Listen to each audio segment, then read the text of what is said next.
2023 को जो विज्ञापन जारी किया गया था 150 प्रश्नों वाला प्रैक्टिस बुक है। साथ ही गणित सामाजिक विज्ञान का प्रैक्टिस बुक है जो कि 4 नवंबर 2023 को दिया गया था। 150 गंभीरता से उन पर हम लोग कार्रवाई भी करेंगे, क्योंकि हमारे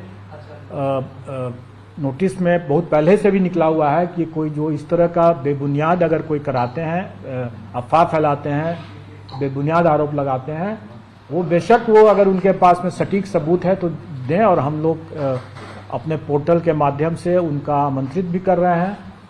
और अभी तक तो हमारे पास बड़ी संख्या में तो आया नहीं है, और ज़्यादातर लोगों की जो आया भी है उसमें हम लोग पा रहे हैं कि उनकी ही गलती है।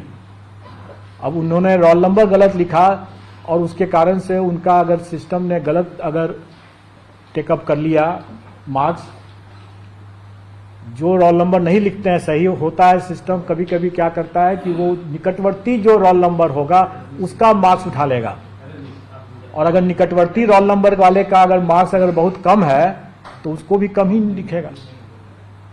तो इस तरह की गलती नहीं करें लोग, और शिकायत अगर जायज है, सटीक है, उनके पास सबूत है तो हम लोग निश्चित तौर पर सुधार कर लेंगे। मैं एक और उदाहरण देता हूं कि हम लोगों ने इस बार जो रिजल्ट बनाया उसमें कई आरक्षित श्रेणी में NA लिखा हुआ था, नॉट अवेलेबल। जो लोग आरक्षण किस तरह से काम करता है वो अगर जानेंगे कि सबसे पहले हम लोग किसी भी कैंडिडेट को उसके मेधा के आधार पर उसको पहले जनरल कैटेगरी में ट्रीट करते हैं। अगर जनरल कैटेगरी में अगर वो अपने मेरिट से आ जाता है तो उसको हम जनरल मानते हैं। अगर मान लें कि अगर कोई शेड्यूल कास्ट